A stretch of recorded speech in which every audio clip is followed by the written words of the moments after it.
नमस्कार साथियों, वंदे मातरम। मैं राकेश चौहान आप सभी का आपके अपने YouTube channel Chauhan sir science पर हार्दिक स्वागत करता हूं। मैं आज आपके लिए लेके आया हूं क्लास 10th का हमारे यूनिट चल रहा था रासायनिक अभिक्रिया तथा उत्प्रेरक, अध्याय 6 रसायन विज्ञान का ये टॉपिक है।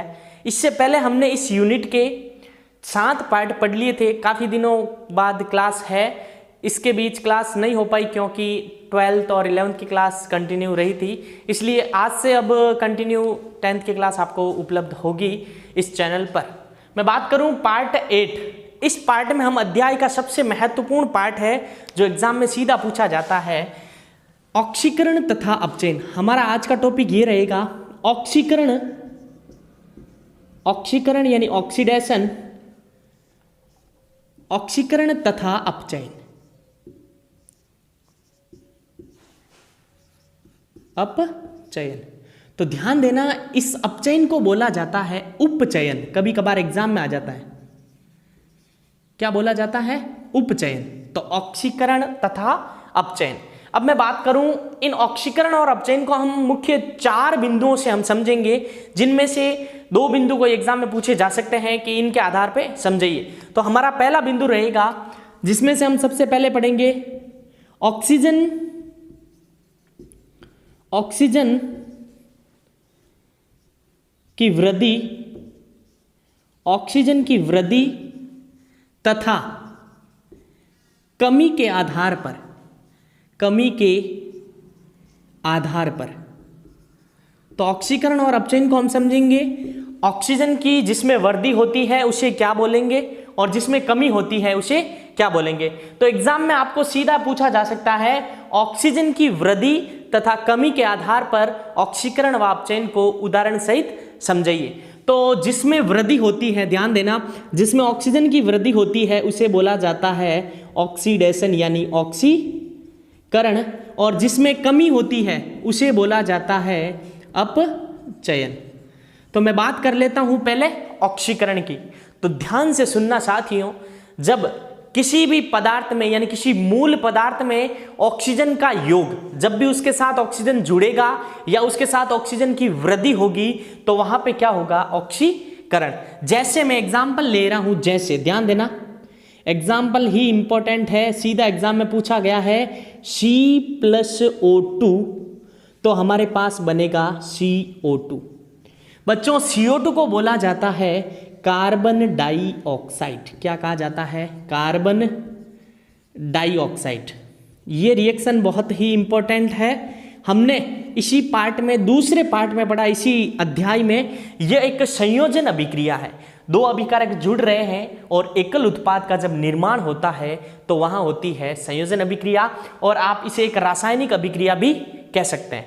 अब मैं बात करूं कि ऑक्सीकरण की, तो आपको पहला पॉइंट याद रखना है ऑक्सीकरण में ऑक्सीजन की वृद्धि। पहला पॉइंट क्या याद रखना? ऑक्सीजन की वृद्धि। पहला पॉइंट मुख्य ये याद रखना है कि उसमें क्या होती है? ऑक्सीजन की क्या होती है? वृद्धि होती है। तो ध्यान देना, इस अभिक्रिया में अक्सर स्टूडेंट एग्जाम्पल को सीधे रट के जाते हैं, एग्जाम में लिख देते हैं, लेकिन कुछ चीजें हैं जो समझनी भी जरूरी है। जैसे यहाँ पे मेरे को बताइएगा आप, यहाँ पे ये कार्बन है जो अकेला है, इसके पास किसी भी प्रकार का ऑक्सीजन नहीं है, ये होता है योग यानी धनात्मक चिन्ह। लेकिन अभिक्रिया के बाद जब देखा गया इस कार्बन के साथ ऑक्सीजन कितने आ गए? 2। यानी अभिक्रिया से पहले देखे जाए तो उस पदार्थ के साथ किसी भी प्रकार का ऑक्सीजन नहीं है, लेकिन अभिक्रिया के बाद किसकी वृद्धि होगी? ऑक्सीजन की वृद्धि। तो यहां पे कार्बन, कार्बन का क्या हो रहा है? कार्बन का ऑक्सीकरण। क्या हो रहा है? ऑक्सीकरण। कार्बन का क्या हो रहा है? ऑक्सीकरण। यानी जिस पदार्थ के साथ ऑक्सीजन जुड़ता है उसका होता है ऑक्सीकरण। अब मैं बात करूं जिस पदार्थ का ऑक्सीकरण होता है, बहुत ही महत्वपूर्ण बात है, जिस पदार्थ का ऑक्सीकरण हो रहा है, किसका ऑक्सीकरण हो रहा है? कार्बन का, तो वह खुद क्या कहलाएगा? अपचायक। बहुत ही इंपॉर्टेंट है, अपचायक। वह खुद क्या कहलाता है? अपचायक। जैसे मैं एक और एग्जांपल लेता हूं, जैसे आपने ले लिया सल्फर, ऑक्सीजन की उपस्थिति में SO2, तो यहां बन जाएगा SO2।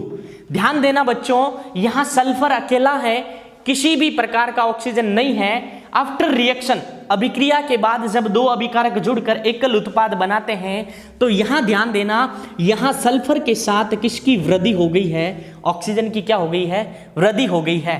तो यहां पे सल्फर यानी एस यानी सल्फर का ऑक्सीकरण क्या हो रहा है, सल्फर का ऑक्सीकरण, सल्फर का क्या हो रहा है, ऑक्सीकरण।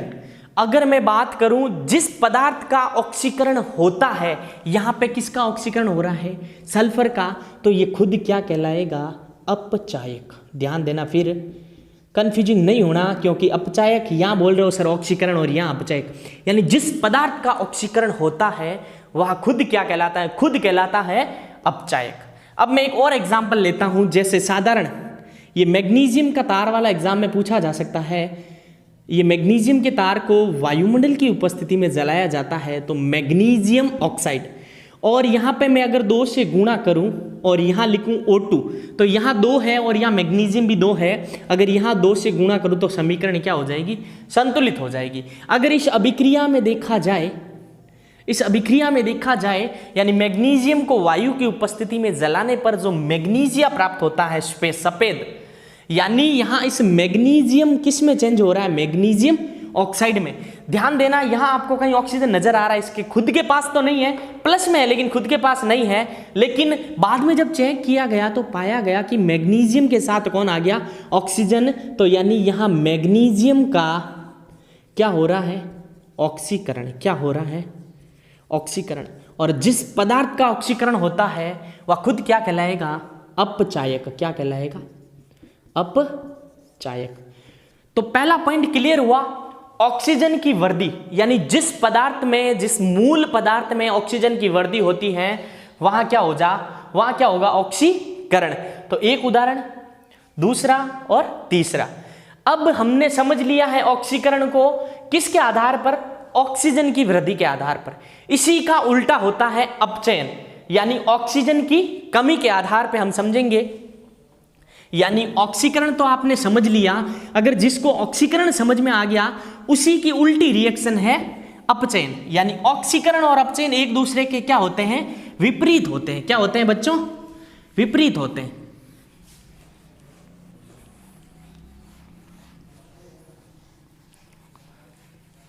अब मैं बात कर रहा हूं अपचयन की। किसकी बात कर रहा हूं बच्चों, अपचयन। हमने ऑक्सीकरण पढ़ लिया किसके आधार पर, ऑक्सीजन की वृद्धि के आधार पे।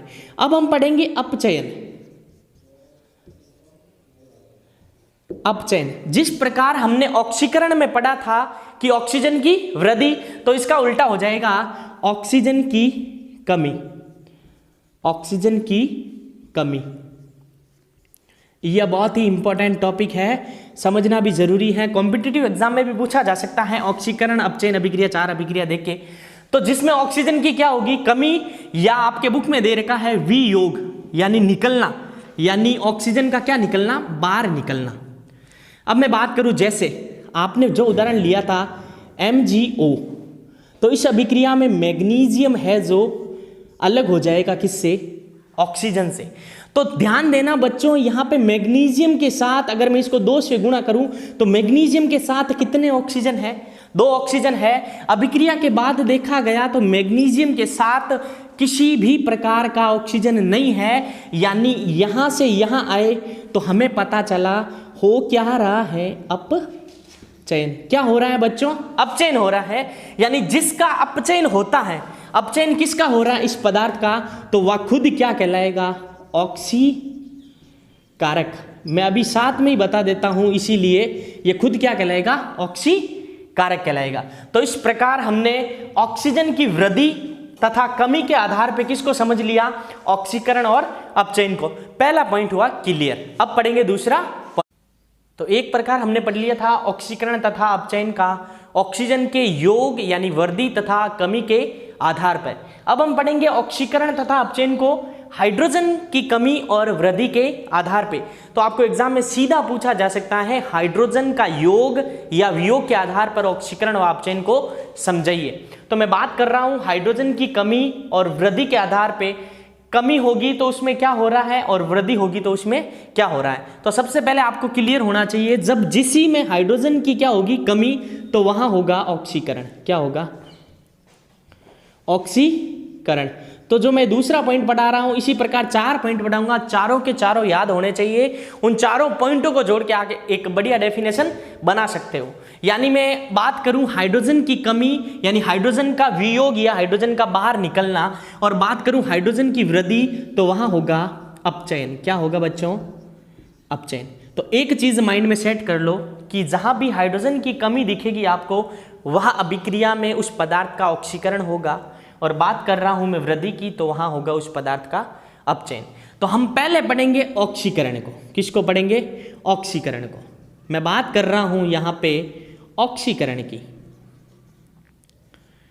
यहां पे जो ये ऑक्सीकरण है यानी हाइड्रोजन का क्या हो रहा है? वियोग, यानी हाइड्रोजन की कमी। हाइड्रोजन की कमी, हाइड्रोजन की कमी किस में कमी होगी? मूल पदार्थ में। किस में होगी? मूल पदार्थ में। यानी किसी भी पदार्थ में यानी किसी भी अभिक्रिया में जिस पदार्थ में हाइड्रोजन की कमी होगी वहां क्या होगा? ऑक्सीकरण। जैसे एक एग्जांपल ले रहा हूं CH3 CH2OH। यहां पर अगर इस अभिक्रिया में देखा जाए CH3 CHO प्लस H2O, ध्यान देना इस अभिक्रिया में, अभिक्रिया होने से पहले अभिकारक आपको पता है कि नहीं पता है तो आप पार्ट सेकंड जाके जरूर देखें। जो इस गिव्स इस तीर से उधर होते हैं इसको बोला जाता है अभिकारक और इसको बोला जाता है उत्पाद। तो मैं बात करूं तो यहां हाइड्रोजन 2 3 5 और 1 6, 3 और 1 4, यानी यहां पे हाइड्रोजन की कितनी कमी हो गई? 2 की क्या हो गई? कमी। और हमें पता है जहां पर हाइड्रोजन की कमी होगी वहां होगा ऑक्सीकरण। तो पहला पॉइंट ऑक्सीकरण का, सॉरी दूसरा पॉइंट, पहला तो हमने ऑक्सीजन पढ़ लिया था। जिस पदार्थ में हाइड्रोजन की कमी होती है उस पदार्थ का क्या होता है? ऑक्सीकरण। यानी यहां से यहां देखा जाए तो यहां हो रहा है ऑक्सीकरण। क्या हो रहा है? ऑक्सीकरण। और ये बेचारा खुद ये क्या कहलाएगा? ये इंपॉर्टेंट है। जिस पदार्थ का ऑक्सीकरण होता है वह कहलाता है अपचायक। अपचायक। अब मैं बात करूं, हमने ऑक्सीकरण पढ़ लिया जिसमें हाइड्रोजन की कमी यानी हाइड्रोजन रिड्यूस यानी निकलना। अब बात कर रहा हूं हाइड्रोजन की वृद्धि होगी, जिसमें हाइड्रोजन की क्या होगी? वृद्धि होगी। उसे क्या कहेंगे?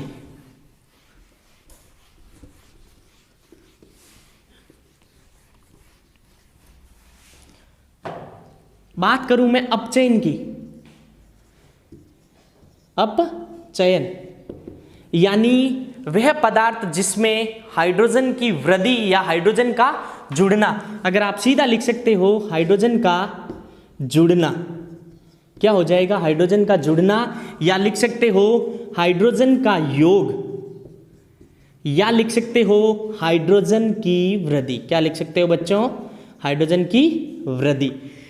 एक अभिक्रिया द्वारा हम समझेंगे कि जिस अभिक्रिया में उस पदार्थ में हाइड्रोजन का क्या हो रहा है? योग हो रहा है, वृद्धि हो रही है या जुड़ना। जैसे वेरी इंपॉर्टेंट रिएक्शन है ethene CH2 double bond CH2, इसमें हाइड्रोजन जोड़ना है तो H2, और ये अभिक्रिया होती है निकल उत्प्रेरक की उपस्थिति में।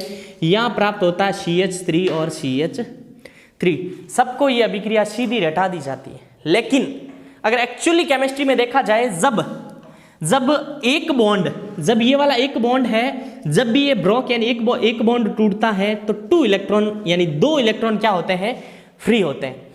जब एक बॉन्ड टूटता है तो 2 इलेक्ट्रॉन फ्री होते हैं। जब 2 बॉन्ड वापस जुड़ेंगे तो 2 इलेक्ट्रॉन जुड़ेंगे तो एक बंध बनेगा। यानी यहां अगर इस हाइड्रोजन को मैं लिखना चाहूं तो कैसे लिख सकता हूं? H और H ऐसे लिख सकता हूं। अगर ये बॉन्ड टूटेगा तो इसके पास कितने? इसके पास 1 और इसके पास भी 1 इलेक्ट्रॉन फ्री होगा, और इसके पास अगर बॉन्ड टूटेगा तो इसके पास 1 और इसके पास 1। अब क्या करेगा? ये वाला इलेक्ट्रॉन जाएगा इस इलेक्ट्रॉन के पास, तो CH2 और 1 हो गया 3, तो CH3।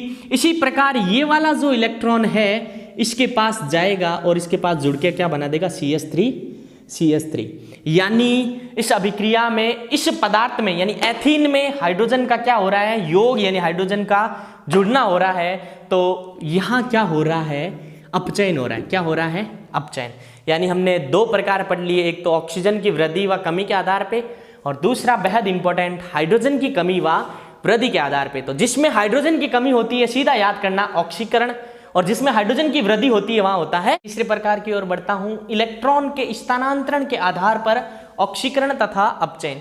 ये थोड़ा इंपॉर्टेंट भी है। इलेक्ट्रॉन का स्थानांतरण होगा, उसके आधार पर हमें समझना है ऑक्सीकरण किस में हो रहा है और किस में अपचयन हो रहा है। तो पहले मैं बात कर रहा हूं ऑक्सीकरण की। किसकी बात कर रहा हूं, ऑक्सीकरण की।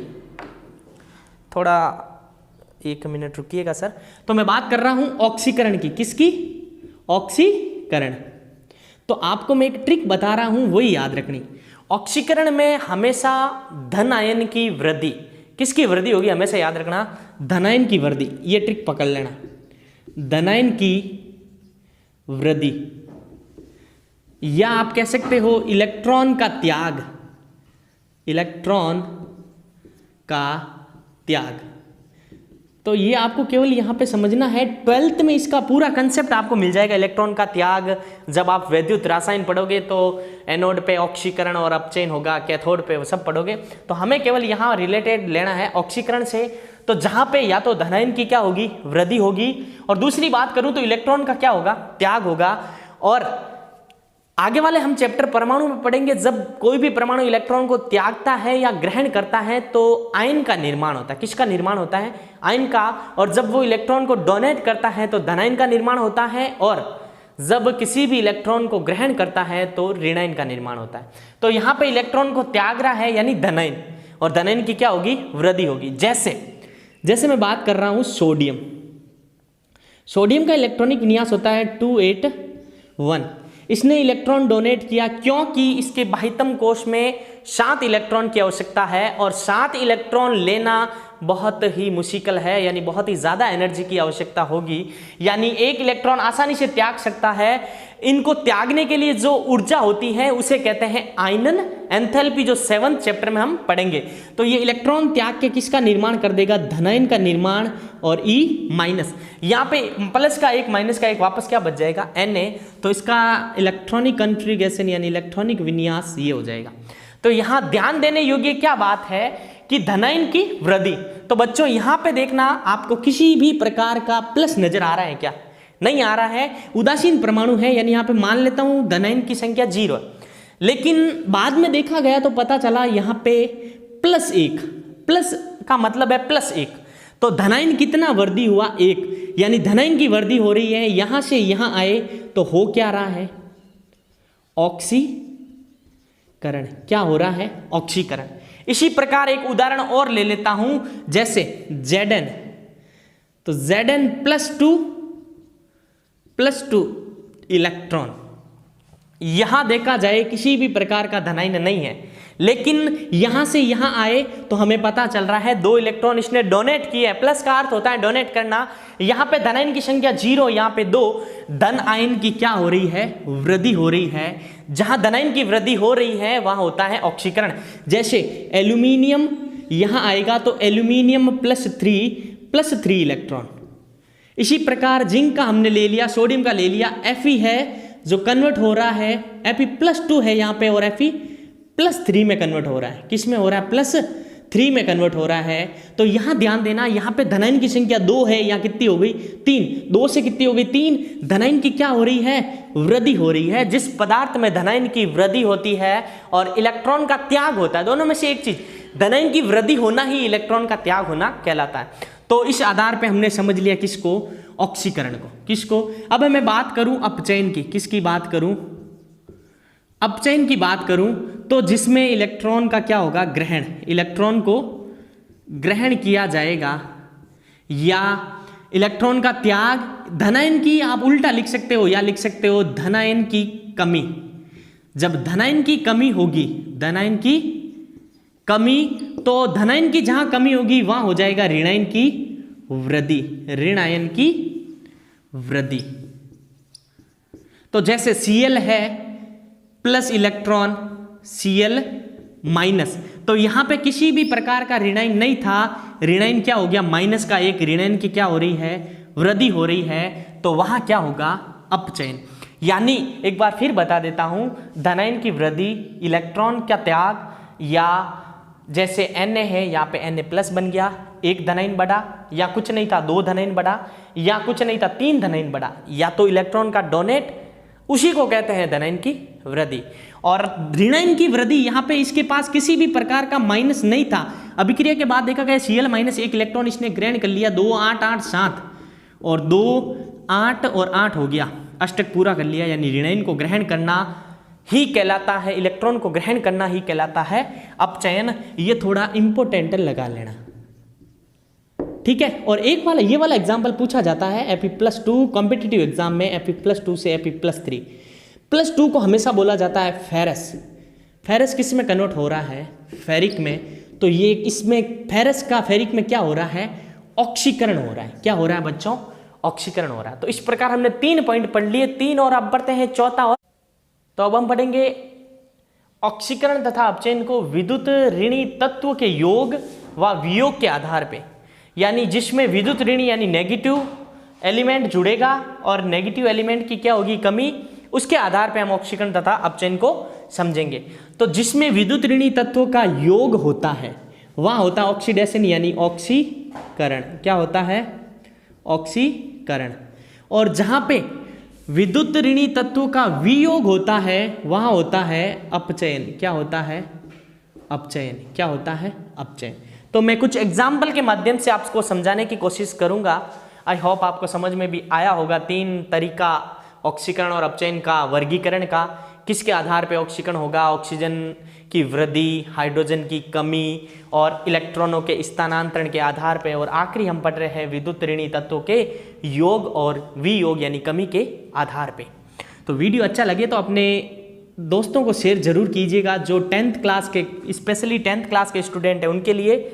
अगर जो आपके कोई फ्रेंड 11th क्लास में है तो भी आपको 11th क्लास की केमिस्ट्री से रिलेटेड पूरा पोर्शन आपको यहाँ उपलब्ध होगा इस चैनल पे। और 12th क्लास के 2 यूनिट अपलोड हो चुके हैं, बाकी जो वीडियो है उनका प्रोसेस चल रहा है, unit per day video upload हो रहे हैं। तो आज ये इस चैप्टर नंबर 6 का जो आखिरी पार्ट था ऑक्सीकरण तथा अपचयन और महत्वपूर्ण था। अब मैं बात कर रहा हूं, यहां पे ये मैग्नीशियम है, इसके साथ किसी भी प्रकार का विद्युत ऋणी तत्व नजर आ रहा है आपको, नहीं आ रहा है। लेकिन अभिक्रिया के बाद जब पाया कि उसके साथ 2 क्लोरीन और जो फ्लोरो है, क्लोरो है, ब्रोमो है, जो आयोडो है, ये सब विद्युत ऋणी तत्व है। इनकी क्या हो रही है, यहाँ पे वृद्धि हो रही है। तो जिसमें विद्युत ऋणी तत्वों की वृद्धि होती है वहां होता है ऑक्सीकरण। यहाँ पे ये जो आयरन है इसके साथ किसी भी प्रकार का नेगेटिव तत्व नहीं है, लेकिन अभिक्रिया के बाद देखा गया तो इसमें 2 क्लोरीन यानी Cl कितने हो गए, 2 यानी -2, यानी विद्युत ऋणी तत्व की क्या हो रही है, वृद्धि हो रही है। जिस पदार्थ में, जिस मूल पदार्थ में विद्युत ऋणी तत्व की वृद्धि होती है वहां होगा ऑक्सीकरण। क्या होगा, ऑक्सीकरण। और इसी का उल्टा होता है अपचयन। यानी FeCl3 है यहाँ पे फेरिक क्लोराइड।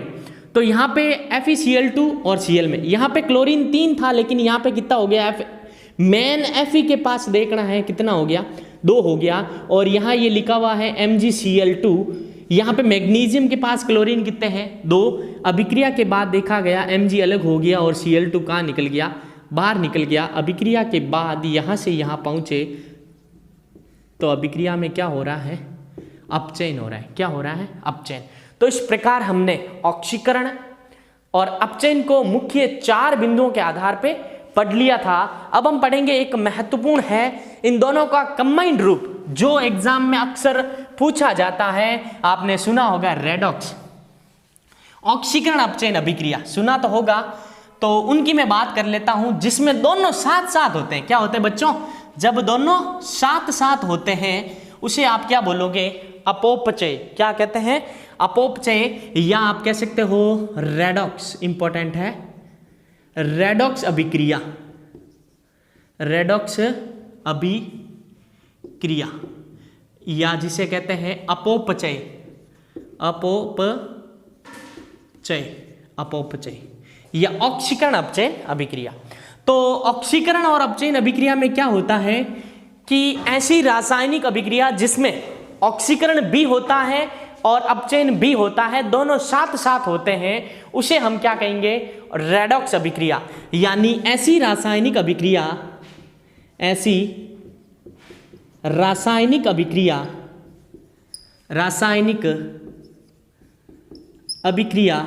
जिसमें ऑक्सीकरण तथा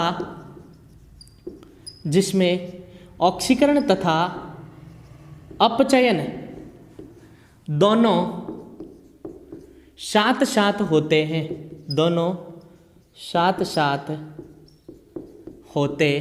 हैं, उसे आप क्या कहोगे बच्चों? रेडॉक्स रिएक्शन यानी रेडॉक्शन अभिक्रिया। जैसे Zn प्लस CuSO4, ये महत्वपूर्ण रिएक्शन है। ZnSO4 और साथ में क्या होगा? Cu क्या निकल जाएगा? बार। यानी यहां पे ये जो जिंक है, कॉपर सल्फेट के विलयन में से कॉपर को क्या कर देता है? प्रतिस्थापन। आपने इसी चैप्टर में प्रतिस्थापन अभिक्रिया पढ़ा होगा। यानी एक क्रियाशील परमाणु उसके साथ उपस्थित यौगिक या उसके समूह में से उस परमाणु को विस्थापित कर देता है।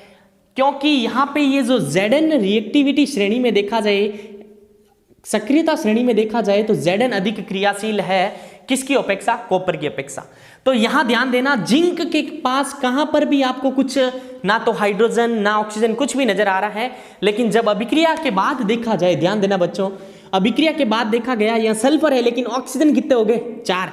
तो आज का क्लास का जो पहला पॉइंट था ऑक्सीकरण में ऑक्सीजन की वृद्धि तथा कमी के आधार पे, तो यहां जिंक है ZnSO4, यहां क्या हो रहा है? ऑक्सीकरण हो रहा है। क्या हो रहा है? ऑक्सीकरण। लेकिन जब यहां देखा गया साथियों, तो यहां पे कॉपर के पास ऑक्सीजन 4 है, लेकिन अभिक्रिया के बाद बेचारा कॉपर क्या बच गया? अकेला बच गया। यानी ऑक्सीजन की कमी, जहां पे ऑक्सीजन की कमी होती है वहां होता है अपचयन होता है। क्या होता है? अपचयन। तो बोर्ड एग्जाम में यही अभिक्रिया उल्टी दे दी जाती है, Cu plus CuSO4 plus Zn। 4 अभिक्रिया देके पूछ लिया जाता है कौन सी अभिक्रिया संभव नहीं है और कारण सहित लिखिए। तो कारण ये होगा साथियों, यहां पे इस उपरोक्त अभिक्रिया में जो कॉपर है कम क्रियाशील है जिंक धातु से। तो यहां पे जो कॉपर है जिंक सल्फेट यानी जिंक के लवणीय विलयन में से जिंक को प्रतिस्थापित नहीं कर सकता सक्रियता श्रेणी के अनुसार। अब मैं बात कर रहा हूं सक्रियता श्रेणी। मैंने काफी क्लासों में बताया है सक्रियता श्रेणी क्या होती है। KNaCaMgAl Zn Fe Pb H Hg Ag Au। तो यहां पे आएगा Cu भी आएगा, Pb Cu Hg H।